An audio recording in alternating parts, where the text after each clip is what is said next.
estás entre o povo. Aleluia, aleluia, aleluia, aleluia, aleluia, aleluia, aleluia, aleluia.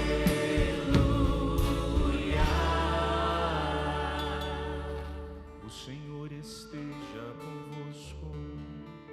Ele está no meio de nós.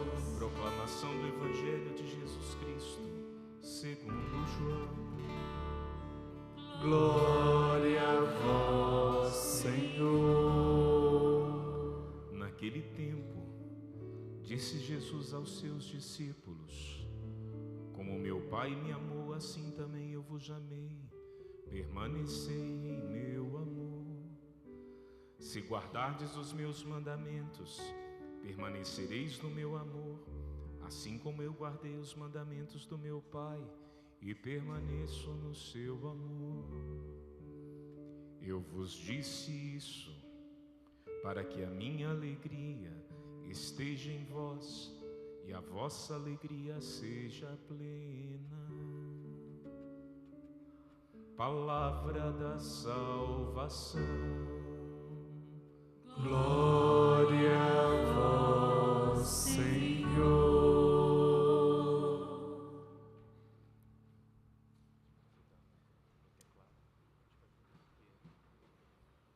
Louvado seja nosso Senhor Jesus Cristo.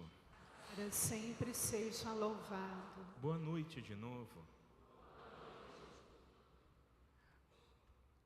Eu queria tomar a palavra de Atos dos Apóstolos para início da nossa meditação e deixar João por seguinte, mesmo porque quando a gente chegar em João a gente tem que pedir o Espírito dobrado, né?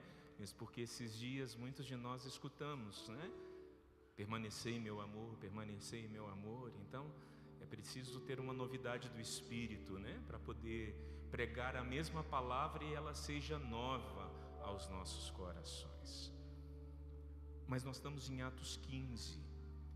A igreja entende esse capítulo como o primeiro concílio da igreja, quando em Jerusalém se reúnem os apóstolos, aqueles que eram testemunhas de Cristo. E aqui acrescentados nós temos também Paulo, nós temos Barnabé, que fizeram também uma experiência de Cristo. A igreja é nascente, nós estamos falando dos primeiros anos. O início de toda a obra de Deus tem também suas implicações. Não é diferente na igreja, porque onde existe o humano, existe desafios, né? Onde existe a humanidade, as pessoas, existem intrigas, existem ressalvas, existem necessidades de construir. E na igreja de Cristo, na igreja primitiva, não era diferente. E Paulo pregava aos gentios, Pedro foi destinado, sobretudo, a pregar aos judeus, né? Eles tiveram esse discernimento, mas em muitos momentos Pedro também teve a oportunidade de pregar a outros povos. O problema estava na circuncisão, que era uma condição para se tornar judeu. E Paulo, ele veementemente vai dizer: aos pagãos é dado o Espírito, não é preciso ser circuncidado para poder fazer parte. Na verdade, o que marcava o início de uma vida cristã era a ação do Espírito, era a obra do Espírito. Não era o seguimento de uma regra, uma prática que os judeus tinham por como que marcando aqueles que eram os descendentes de Abraão. Mas na igreja nascente, o que marcava não era o corpo, mas eram as almas. Por quê? Pela obra do Espírito. E aqui a gente vai vendo, né? Eles dizendo, os pagãos também ouviram a palavra, acreditavam, e o Espírito Santo encheu os corações deles. Nós somos testemunhas. E esse diálogo foi sendo levado a finco. Mas eu queria chamar a nossa atenção para a figura do apóstolo Tiago. Tiago, ele teve o título de bispo de Jerusalém, e ali ele foi um dos mártires, né? Morrendo em Jerusalém por causa do evangelho de nosso Senhor Jesus Cristo. Mas se houve Paulo, se houve Pedro, depois Tiago parece com uma sabedoria de Deus. Na verdade, essa é a beleza, né? Se escuta um, se escuta outro, se escuta um terceiro. É preciso escutar. Aqui a gente está aprendendo, né? Em toda a realidade a gente precisa prestar atenção na escuta, porque cada pessoa pode trazer uma novidade, um ensinamento para nós. E Tiago, ele toma a palavra. É bonito, né? Tem Pedro que era, enfim, o chefe da igreja. A igreja já reconhecia em Simão essa autoridade. Mas tem Paulo que tinha toda a ousadia, aquilo que a gente chama de parresia, né? O ardor pela evangelização. Então, grandes homens. Mas Tiago toma a palavra e com simplicidade ele cita um dos profetas. Ele retoma as profecias. Aqui eu queria parar nesse versículo, porque existe um ensinamento aqui. Para a gente olhar para o futuro, para a gente olhar para o presente, para a gente resolver as questões, nós precisamos ter um olhar no passado. Mas que olhar é esse? Um olhar de entendimento, um olhar que reconcilia, um olhar que nos faz perceber até mesmo o que Deus já falou para nós. E Tiago, pegando a palavra, ele cita um dos profetas que diz assim: depois disso, ele vai dizer, está escrito. Se está escrito, é porque está registrado, né? Nos nabins, nos profetas, nos livros dos profetas. Eu voltarei, é uma profecia. Eu reconstruirei a tenda de Davi que havia caído. O fato de voltar, para quem viveu, que momento que os profetas falam? Os profetas falam no tempo do exílio. Os profetas profetizam no tempo de grandes guerras, de sofrimentos, de divisões. Então as profecias, elas são marcadas pela força do Espírito Santo, que queria conduzir o povo à vontade de Deus, ao coração de Deus. E Tiago toma essa memória: eu vou voltar. É como se Deus estivesse longe e de repente ele voltasse, ele estivesse perto. Aqui eu queria tomar essa experiência nossa pascal, porque o ressuscitado, daqui uns dias, né, pela fé, pela liturgia, nós vamos entender que ele vai subir ao céu. E o que ele vai fazer? Ele vai enviar o Espírito Santo, o Paráclito. E aí a gente vai entendendo, eu vou voltar. Nós não vamos ficar sozinhos. Deus não nos quer sozinhos. Todo e qualquer sentimento de solidão deve ser somente para buscarmos a Deus. Essa solidão que a gente chamaria de positiva, de encontro. Mas não essa solidão avassaladora que esmaga, que oprime. Não. A gente tem que ter no coração uma certeza: eu vou voltar. Eu vou reconstruir. Olha que palavra bonita nesse início de cerco de Jericó para nós. Eu vou reconstruir. Olhar para trás é entender que Deus é capaz de reconstruir. O que precisa ser reconstruído na tua vida, irmão? O que precisa ser reconstruído na tua vida, na tua história, minha irmã? Olhe para você. Olhe para o teu passado. O que precisa de reconstrução? O que precisa de restauração? O que havia caído, tem alguém que já caiu aí no passado? E aqui a gente pode entender cair como pecar. Eu sou o primeiro da lista, da fila, né? Todos nós já caímos, todos nós temos pecados. Deus vai pôr de pé, Ele volta, Ele reconstrói, Ele levanta o caído, diz a profecia. Mas para quê? Eu vou reconstruir as ruínas. que ficaram.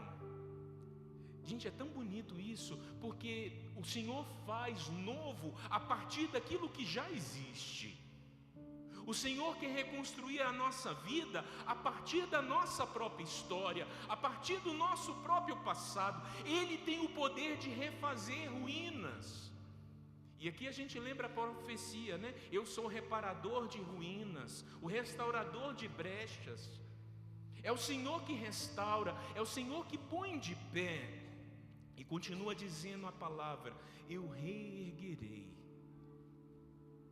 Meus irmãos, a gente precisa entrar nesse cerco de Jericó com essa profecia, essas palavras de São Tiago vivas no nosso coração. Deus quer restaurar, Deus quer levantar, Deus quer reerguer as nossas vidas. Em que dimensões? Eu não sei. Pode ser no teu trabalho, pode ser na tua família. Você precisa levar essa palavra para a tua vida e acreditar, porque essa palavra é resposta, né? Tiago como que apazigua as coisas e vai dando resposta. Então nós vamos fazer isso, baseado na profecia, nos profetas. E é tão bonito. Por que eu vou fazer tudo isso, diz o Senhor? A fim de que, olha o objetivo de Deus restaurar, olha o objetivo de Deus colocar de pé, a fim de que todas as nações, o resto dos homens, procure o Senhor. O Senhor só quer nos pôr de pé, só não, o Senhor vai nos pôr de pé para nós procurarmos a Ele. Diga isso ao seu irmão que está do teu lado: você precisa procurar o Senhor. Todos os dias, durante o cerco de Jericó, procure o Senhor. Deixa eu tentar ser mais claro. Nós vamos vir, nós vamos adorar, nós vamos estar na presença dEle, mas tem gente que entra e sai no automático.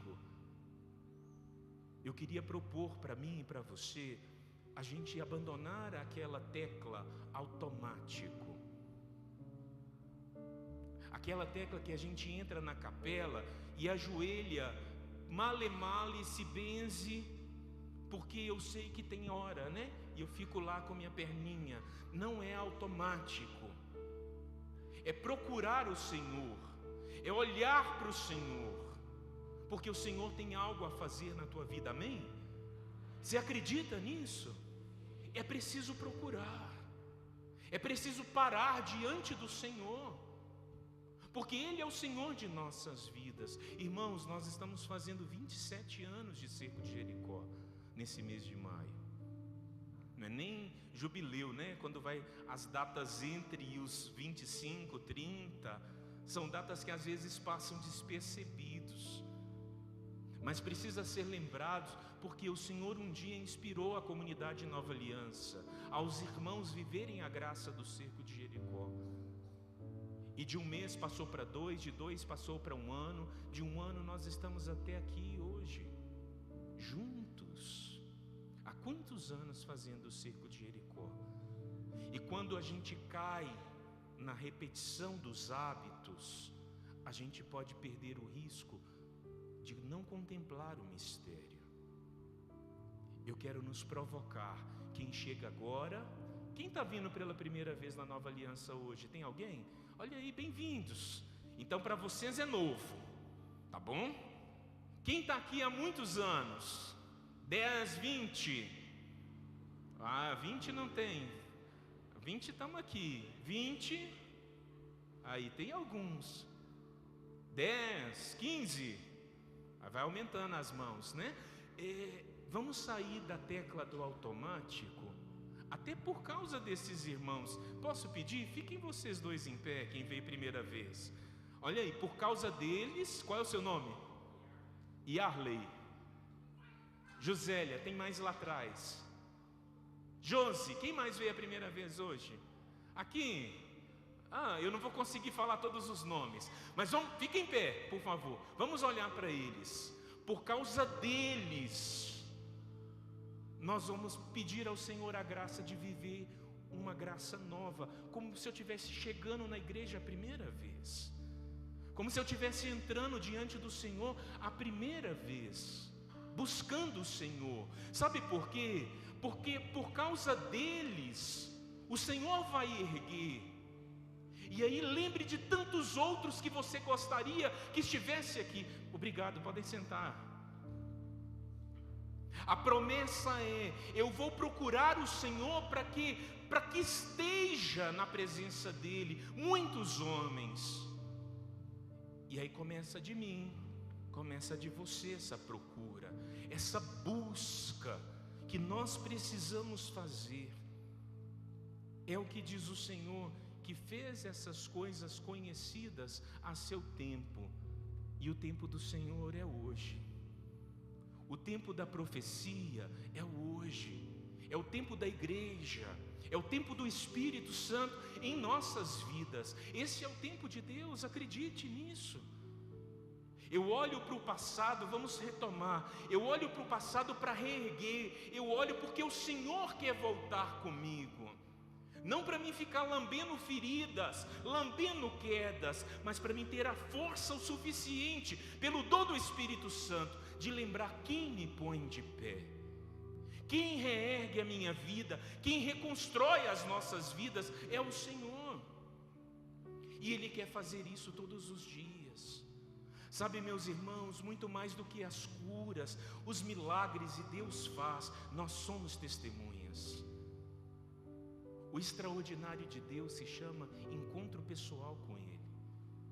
Quando eu me encontro com Ele, é aquele instante tão íntimo na nossa alma que eu escuto Jesus dizendo: o Pai me amou, por isso eu te amo. E aí a gente entra no Evangelho. O Pai me amou. Tudo que Jesus fez foi porque o Pai o amou. Nada na vida de Jesus não teve outra motivação a não ser o amor do seu Pai por Ele. Porque o Pai me amou, eu também te amo. Vocês entendem escutar isso de Cristo na intimidade do coração? Porque Ele falou isso para os seus discípulos. Ele não falou isso para a multidão. Ele falou para os seus amigos. Porque o Pai me amou, eu te amo. Porque o Pai me amou, eu tenho um amor por você. E aí o que Ele diz? Permanece no meu amor. Não fica longe do meu amor. Vocês entendem a força da palavra de Cristo hoje para você? Cristo hoje diz para você: eu te amo e eu estou te pedindo, fica aqui, não afasta. Fica aqui, permanece, mora comigo. A palavra permanecer em grego significa morar com. O Senhor está te chamando para morar na casa do amor. O Senhor está te chamando para morar onde o amor reside. Por que a gente vai para outros lugares? Esse é o entendimento do Senhor. E se eu estou na casa do amor, a minha vida, eu vou guardar as palavras de Cristo. E porque eu guardo, eu começo a viver como Cristo. Eu vou ter força para amar. O Senhor, nesse cerco de Jericó, quer revitalizar o nosso amor. Você acredita nisso? O Senhor quer revitalizar a nossa força de amar, o nosso modo de amar, porque amar é o distintivo do cristão. O amor é aquilo que nos torna pessoas, vai dizer São João Paulo II. O amor nos torna pessoa, nos torna gente. E o ato mais belo e livre que o homem pode ter é amando. E o amor é acompanhado de responsabilidade, diz João Paulo II. Porque todo amor é responsável. Quando a gente ama, a gente se torna responsável. Eu amo alguém, eu me torno responsável por. A gente podia até pegar, né, a poesia de Exupéry, né? quando aquele personagem vai dizer: não dá ainda para a gente ser amigo, você não me cativou. É poesia, mas o amor me torna responsável por. O amor me faz responsável. Eu tenho certeza que quem é pai, quem é mãe, já viveu essa experiência, né? Eu escuto, é fato. Quando você vê aquela vidinha ali nas suas mãos, de repente você é capaz de dizer: minha vida agora mudou. Eu não vivo para mim, eu vivo para Ele. Não é assim o pai e a mãe? Porque aquela vidinha ali muda a história. Você se torna responsável por alguém. O amor nos torna responsáveis. O amor nos torna responsável pela graça de Deus. E se o Senhor, nesse cerco de Jericó, deseja nos dar primeiro um encontro com Ele, um encontro que nos faz olhar para a nossa vida, para o nosso passado e pedirmos a Ele que restaure, que erga, que reedifique. Às vezes a gente está mais ou menos, né? Senhor, refaz, edifica. Mas às vezes na vida espiritual humana, você já está amando, porque você escutou Jesus dizendo para você: eu te amo. A gente pensa que essa história essa pregação enfim, ela não tem atualidade, mas não é verdade. Nós precisamos primeiro escutar essas palavras do imenso amor de Cristo por nós. E aí vem a segunda dimensão do Evangelho: que quem me ama guarda as minhas palavras. A palavra guardar é katerem no grego, que quer dizer catequese, vem daí. Eu experimento esse amor e eu guardo a fé no meu coração. É por isso que toda catequese na igreja tem uma beleza muito grande. Por quê? Porque a partir da minha experiência de Cristo, eu vou guardar